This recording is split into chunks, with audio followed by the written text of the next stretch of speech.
Christmas morning arrived cold and quiet in my small apartment. I sat on my couch with coffee, watching snow fall outside my window, expecting nothing from my family. They'd stopped pretending years ago that I was really part of their celebrations. Then my phone buzzed with an email notification. The sender was my father. The subject line made my stomach drop. Your share of the family Christmas contribution, $102,000 due. My hands went numb as I opened it. Inside was a formal invoice, professionally formatted, with line items and payment instructions, charging me $102,000 as my share of my sister Mara's new luxury car. Attached was a photo of my entire family gathered around our parents' dining table, wearing matching Christmas sweaters, surrounded by expensive decorations and catered food. My usual seat at the table had been replaced by a giant wrapped box labeled, "For Mara only." They were all smiling, celebrating. Without me. My breath came shallow and fast. My name is Isla Verona. I'm 34 years old, work as a financial analyst, and I just realized something devastating. My family never saw me as family. They saw me as financing. I forwarded the invoice to my work email for safekeeping, my hands shaking so badly I could barely type. Then I noticed a second attachment I hadn't opened yet. The file name read, "Agreement signed by you." I clicked on the second attachment with a feeling of dread pooling in my stomach. The document loaded slowly, and when it finally appeared on my screen, I felt the blood drain from my face. It was titled, Family Contribution Agreement, and dated 3 weeks ago. According to the document, I had supposedly agreed to contribute $102,000 toward a major Christmas surprise for Mara Verona, in recognition of her recent hardships. At the bottom was a signature. My signature. Except it wasn't. I zoomed in on the image, studying the handwriting carefully. The loops were wrong. The slant was wrong. Even the way my name was spelled had a subtle error. Isla with a strange capital, I never used. Someone had forged my signature. Someone in my family had created a fake legal document to justify charging me over $100,000. Heat flooded my face. Not embarrassment but rage. Pure crystalline rage. Before I could process what I was seeing, my phone buzzed with a text message from my mother. Please process the wire transfer before noon. Don't ruin Christmas for your sister. She's been through enough. I stared at the message, my mind racing. They actually expected me to pay.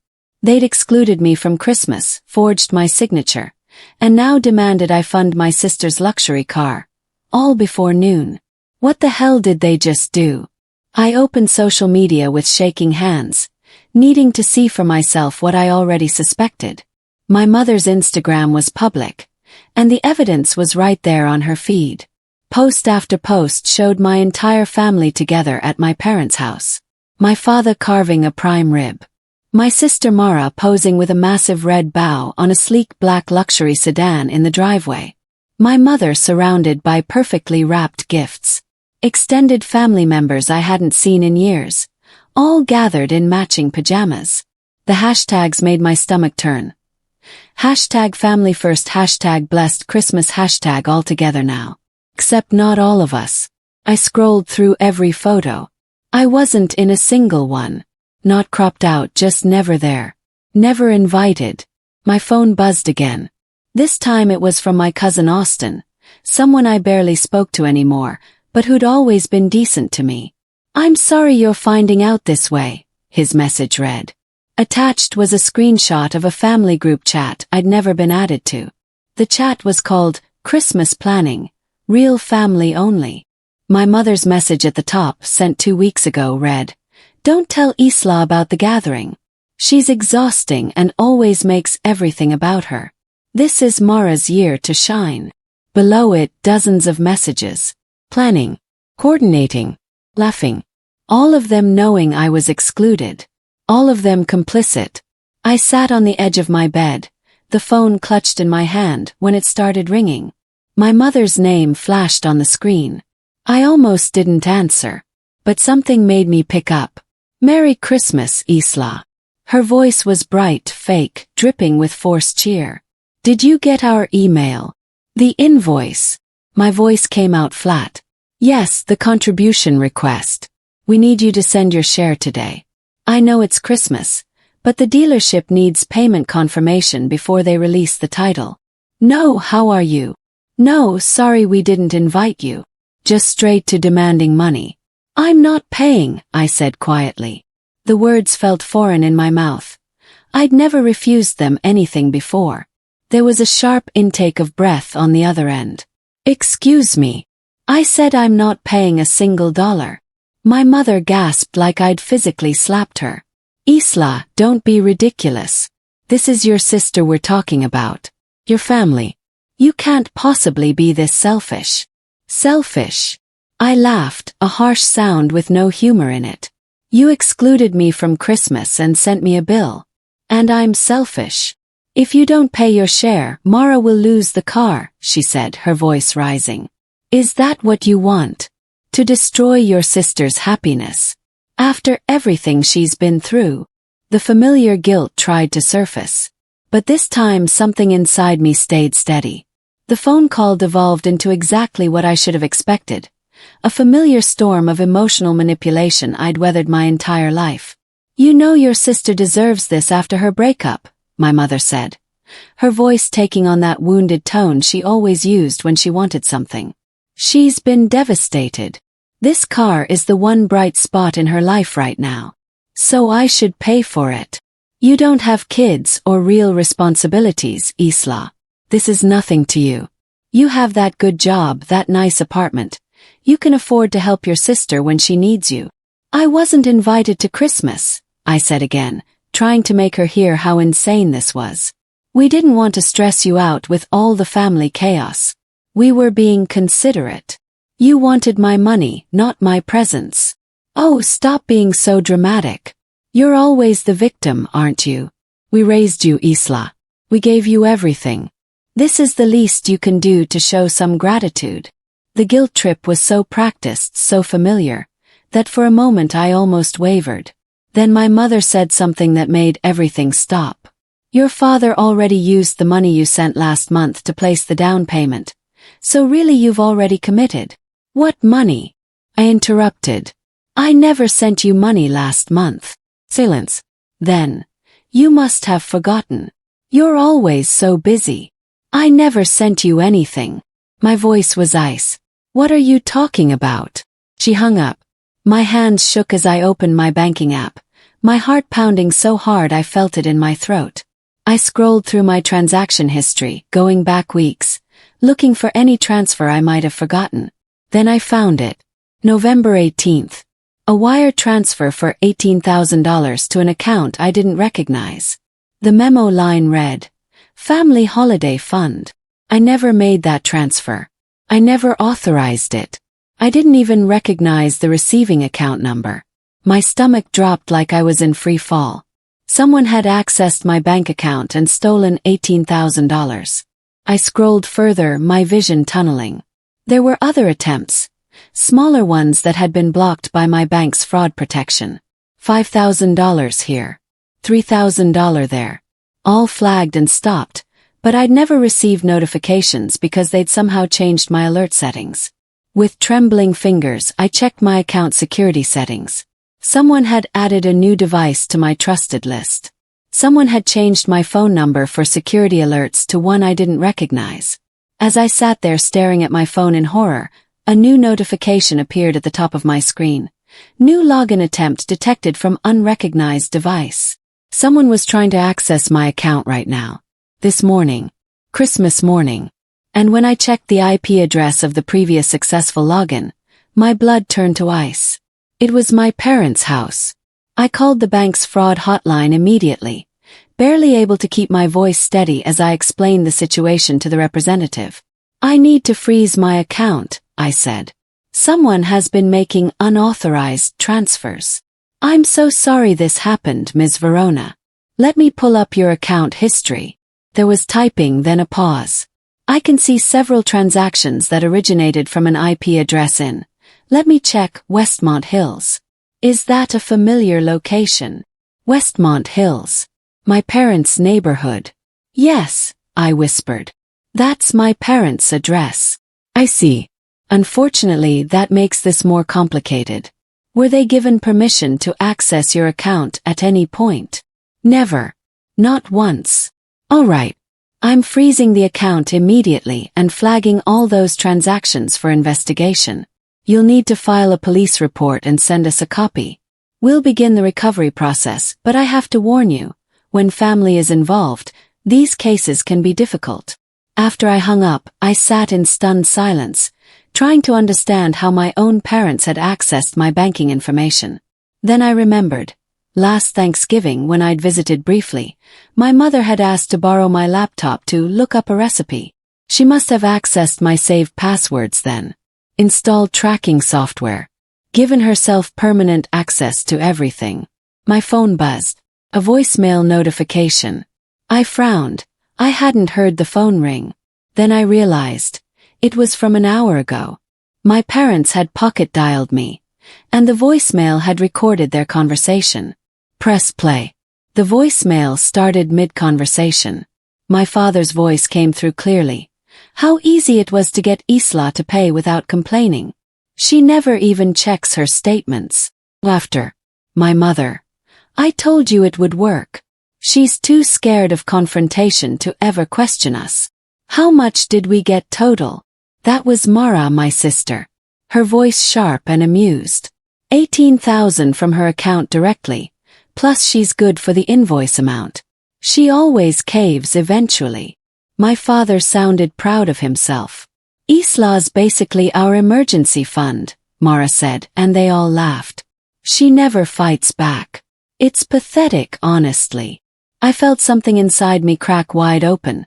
Years of being used, dismissed, excluded, all crystallizing into this one moment of casual cruelty. The voicemail continued. My mother. Do you think she'll actually refuse to pay? Doesn't matter, my father replied. If she refuses the invoice, we'll just leak the signed agreement. Show it to the family, post it online. No one will believe her when she claims it's forged.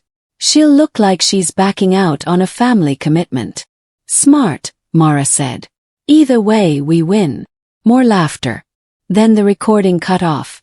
They must have finally noticed their phone was still connected. Played it again. Then again. Each time their words cut deeper. But each time something else grew stronger. My resolve. They'd underestimated me for the last time. The next morning I drove to my parents' house. I hadn't slept at all. I'd spent the entire night documenting everything, making copies, preparing. When I pulled into the familiar driveway, I saw Mara's new luxury sedan parked prominently in front, a giant red bow still attached to the hood. Through the front windows, I could see people still lounging in their Christmas pajamas, clearly enjoying an extended holiday celebration. I walked up to the front door and knocked. When my mother opened it, her face registered genuine shock. Isla, what are you doing here? We need to talk. I moved forward and she instinctively stepped back, letting me inside. The house smelled like cinnamon and coffee. Wrapping paper still littered the floor. My father sat in his recliner reading the newspaper. Extended family members I barely recognized were scattered throughout the living room. You weren't invited, my mother said quietly, glancing around nervously. This is a family gathering. I am family, I replied, my voice steady. Or at least I'm supposed to be. Isla, if you're here to cause a scene, my father started. I'm here to talk about the invoice. And the $18,000 stolen from my account. The room went quiet. Several relatives looked up with interest. Mara walked in from the kitchen, holding her new car keys, wearing Christmas pajamas that matched everyone else's. Everyone except me. She saw me and her face lit up with false sweetness. Oh, Isla. If you're here to pay your share, just give Dad a check and we can all move on. I walked further into the living room and pulled the forged agreement from my bag. I laid it on the coffee table where everyone could see it. This is illegal, I said calmly, pointing to the signature. That's not my signature. Someone forged it. My father glanced at the document and shrugged. His face completely unmoved. Prove it.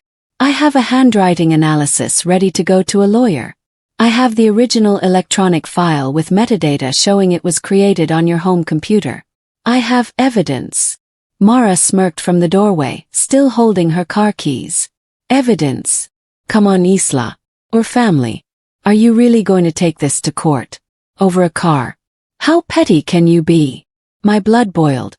But I'd prepared for this. I'd prepared for every dismissal, every gaslighting attempt, every manipulation tactic they'd ever used on me. I pulled out my phone, opened the saved voicemail and pressed play. My father's voice filled the room. How easy it was to get Isla to pay without complaining. My mother. She never even checks her statements. Mara. Isla's basically our emergency fund. She never fights back.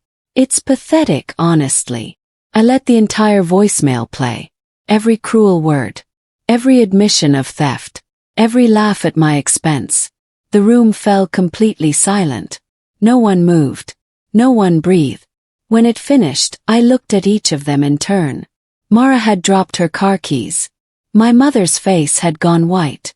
My father stared at me like I'd become someone he didn't recognize. The silence stretched on, thick and suffocating. Extended family members exchanged uncomfortable glances. Someone coughed awkwardly. Finally, my mother found her voice. It came out as a whisper. You weren't supposed to hear that. But I did. Put my phone away. I heard everything. The theft. The forgery. The plan to blackmail me if I refused. Isla, you're taking this out of context. My father started. Out of context. I laughed, harsh and sharp. You stole $18,000 from my bank account. You forged my signature on a legal document. You planned to extort me for over $100,000. What context makes that acceptable? Mara finally moved, stepping forward with tears forming in her eyes. Her usual manipulation tactic. Isla, please. I didn't know they took money from you. I just thought. You thought I was your emergency fund, I interrupted, repeating her own words back to her. You said it yourself. On the recording. An aunt I barely knew spoke up from the couch. Is this true? Did you actually forge her signature? My mother whirled around. This is a private family matter. Everyone should probably answer the question, I said firmly. Did you forge my signature? My father stood up, his face reddening. We didn't forge anything. We had an understanding. An understanding I never agreed to. In writing. With my forged signature as proof. The room erupted in whispered conversations. My father's face grew darker. He took a step toward me, and for a moment I thought he might actually grab my phone. Then he spoke, his voice low and dangerous. What do you want, Isla? I'd thought about this moment all night. What I wanted. What would be fair? What would be justice? I want the $18,000 returned to my account immediately, I said clearly. I want a written admission that the agreement was forged. And I want complete access removed from all my financial accounts. That's ridiculous, Mara started. I'm also reporting the forged signature to the police. And the bank fraud. This isn't negotiable. My father's face went purple. You're going to send your own family to jail. Over money. You stole from me. You forged legal documents. You planned to extort me. Yes, I'm reporting it. My sister dropped her fake tears and her face twisted into real anger. Isla, please. Please don't do this. You'll ruin my life. They'll take the car back. I'll lose everything. You should have thought about that before you called me your emergency fund. My mother finally found her voice, but it came out sharp and vicious. Her real voice, the one she usually hid behind sweetness. If you do this, you're out of this family forever. We'll tell everyone what you did. We'll make sure no one ever speaks to you again. You already excluded me from Christmas and made a group chat about how I don't deserve to be here. What exactly am I losing? I turned to leave, and my mother grabbed my arm. We should have cut you off years ago. You've always been nothing but trouble. I pulled my arm free and walked toward the door. Behind me, I heard my sister burst into real tears. My father was shouting something about lawyers. Extended family members were whispering frantically. I got into my car and drove away, my hands steady on the wheel. The police station was quiet 2 days after Christmas. I sat across from a detective named Reeves, a tired-looking woman in her 50s who listened to my story without interrupting. When I finished, she leaned back in her chair. "Do you have documentation?" I pulled out a folder I'd prepared. The forged agreement. Bank statements showing the unauthorized transfer. Screenshots of the account access from my parents' IP address. The voicemail recording. Everything. Detective Reeves went through each document carefully, making notes. When she reached the voicemail, she looked up at me with something like sympathy. "Family cases are always the hardest," she said quietly. "Are you sure you want to proceed with this? Once we start investigating, there's no going back." "I'm sure." She nodded. "All right. Based on what you've shown me, this involves identity theft, wire fraud, and forgery. Those are serious charges, Ms. Verona. Your parents could face criminal prosecution." "I understand. And your sister?" She knew. The voicemail proves that. She participated in planning the extortion. Detective Reeves made more notes, then looked up at me again. "I need to assign this to our financial crimes unit. They'll want to interview you formally. It could take weeks." "That's fine." As I stood to leave, she said, "Ms. Verona, for what it's worth, you're doing the right thing. Family or not, theft is theft." I nodded, but I wasn't sure I believed her yet. Doing the right thing didn't feel righteous. Just felt necessary. And exhausting. My phone buzzed on the drive home. A text from my mother. "How could you? After everything we've done for you." I blocked the number. Over the next few days, my phone exploded with messages from extended family members. Some I hadn't heard from in years. "You're destroying your sister's life over a car? Family is supposed to forgive each other. You're tearing this whole family apart. This is so petty. Can't you just let it go? You owe your parents loyalty after they raised you." Each message was a variation on the same theme. I was the villain. I was the one causing problems. I should just forgive and forget and move on. I blocked them systematically, one by one. Each block felt like removing a weight from my shoulders. Then a message came through from someone unexpected. My Aunt Teresa, my mother's older sister. We'd never been close. She lived across the country and I only saw her at major family events. "Isla, I heard what happened. I need to talk to you. Please call me when you can." Something in her tone made me pause. Called her. "Thank you for calling," she said immediately. "I need to tell you something. You're not the only one they've done this to." My heart stopped. "What?" "Your parents. They've been pulling financial schemes on family members for years. I just never had the courage to do anything about it." Aunt Teresa spoke quickly, like she'd been holding these words in for years and they were finally pouring out. 15 years ago, your parents asked to borrow $20,000. They said your father's business was struggling and they were about to lose the house. I gave them the money. Family helps family, right? They promised to pay me back within 6 months. They never paid you back, I guessed. Not a penny. But that's not the worst part. 2 years later, I started getting collection notices for a credit card I'd never opened. Turns out your parents had opened it in my name, maxed it out, then defaulted. I spent 3 years fighting to get it removed from my credit report. My stomach turned. "Did you confront them?" "I tried. Your mother cried and said it was a misunderstanding. Your father said I must have forgotten I authorized it. They made me feel crazy. Like I was the one causing problems by bringing it up." "Did anyone else know?" "I never told anyone. I was too ashamed. But after I heard what happened to you, I started asking around quietly. Your Uncle Paul, your mother's brother, told me they did something similar to him 5 years ago. Forged his signature on a loan application." Closed my eyes processing this. Why didn't anyone stop them? Because they're good at making the victim look unreasonable. Because family is supposed to forgive. Because speaking up means becoming the family pariah. I pause. But Isla, you're doing what I should have done years ago. You're standing up to them. And I want to help. How? Imagine treating your own daughter like an ATM machine. The sister calling her pathetic for not fighting back. Pure evil. This isn't a family. This is a criminal operation. My parents' carefully crafted social media posts about being falsely accused suddenly looked very different when people could hear them admitting to the crime in their own voices. Former friends and neighbors started commenting on their posts. We heard the recording. We know what you did. The sympathy they'd been trying to generate evaporated overnight. Instead, their reputation crumbled publicly. Extended family members I'd never even met started reaching out to me with apologies. I had no idea they were like this. I'm so sorry we believed them. You did the right thing. The bank contacted me with good news.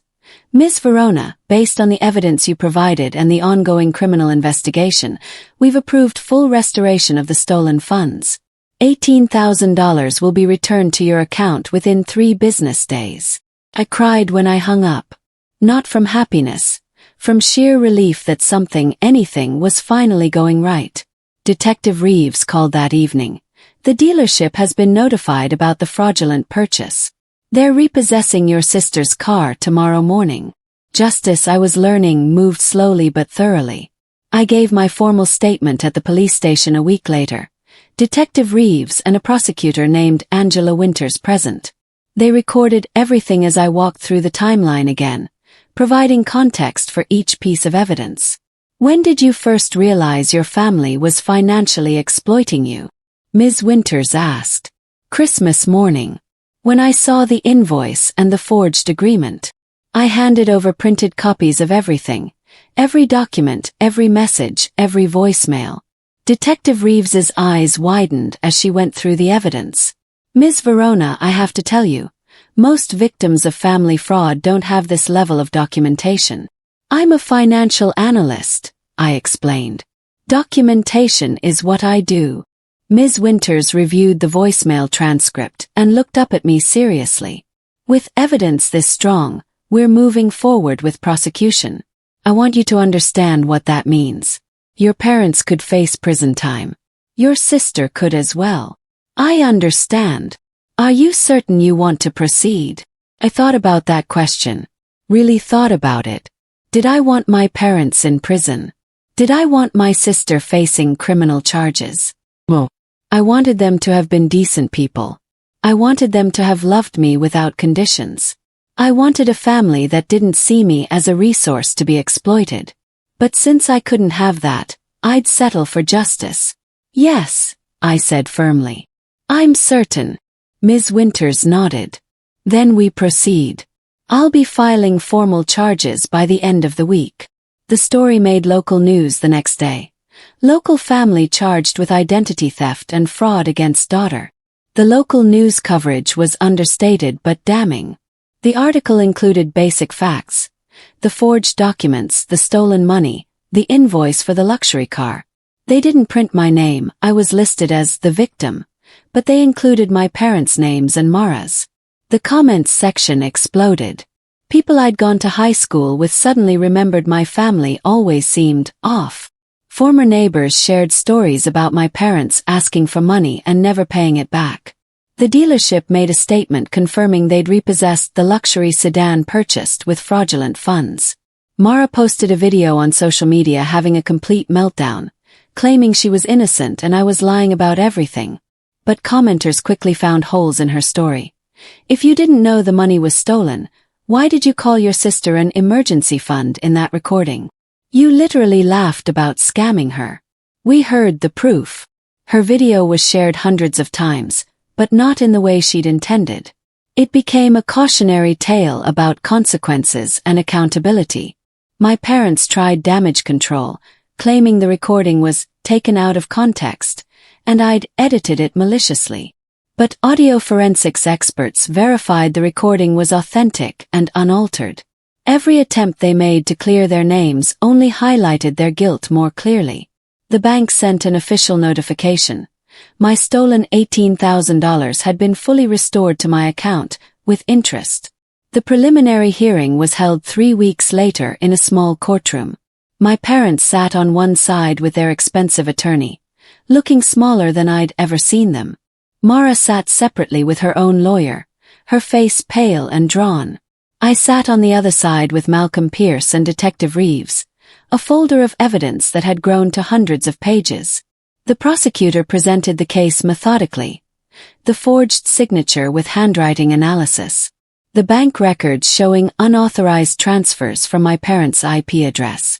The metadata proving the fake agreement was created on their home computer. And finally the voicemail, played in open court for everyone to hear. When it finished, the judge's face hardened. He looked at my parents with unconcealed distaste. The defense attorney argued it was a family misunderstanding blown out of proportion. But the evidence was overwhelming.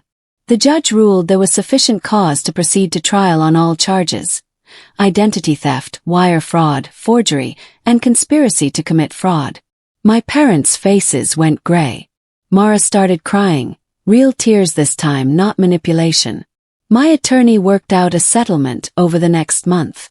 My parents would plead guilty to reduced charges in exchange for avoiding trial. They would pay full restitution, the $18,000 they'd stolen, plus damages and legal fees totaling over $200,000.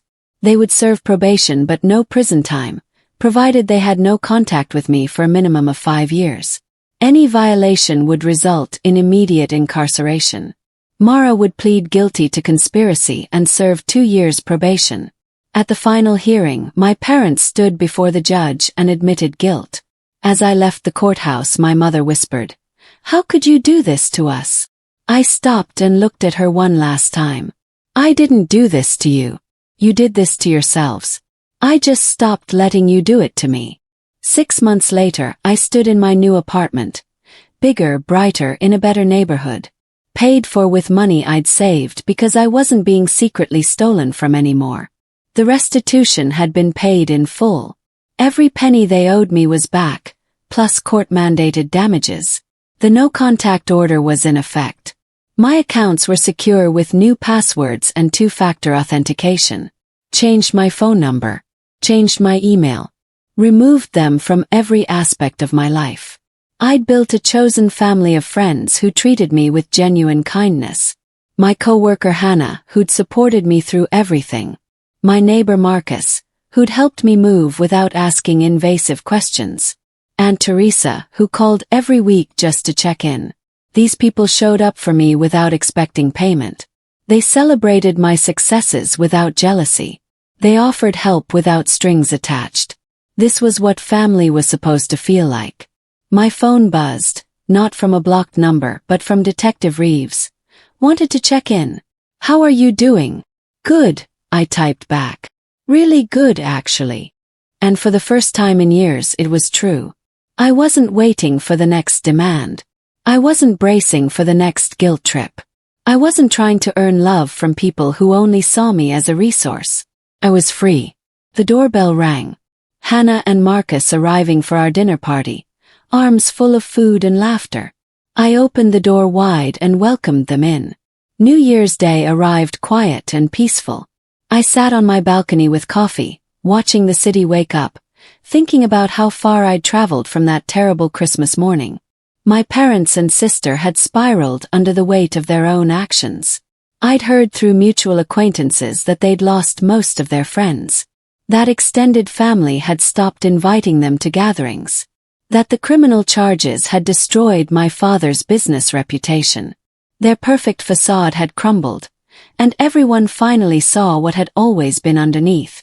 Part of me had expected to feel satisfaction at their downfall. But I didn't. I just felt neutral. Their suffering didn't bring me joy, but neither did it bring me guilt. They'd made their choices. They'd faced the consequences. And I'd moved on. My phone buzzed with a message from Hannah. "Brunch this weekend? I'm buying." I smiled and replied, "Sounds perfect." This was my life now. Simple, honest, built on real relationships instead of obligation and theft. I didn't need revenge. What I'd needed was freedom. Freedom from their control, their entitlement, their endless demands. And I'd won that freedom not through cruelty, but through truth. Through documentation. Through standing up for myself when everyone said I should just forgive and forget. Some people will tell you family is everything. That you should overlook anything because they're blood. But I'd learned something different. Family isn't who you're born to. Family is who shows up. Who treats you with respect. Who celebrates you without conditions. I raised my coffee mug to the sunrise and whispered, "To new beginnings." My family had tried to cancel me from Christmas and drain me dry. But instead they'd cancelled their hold on me. And I was finally beautifully free.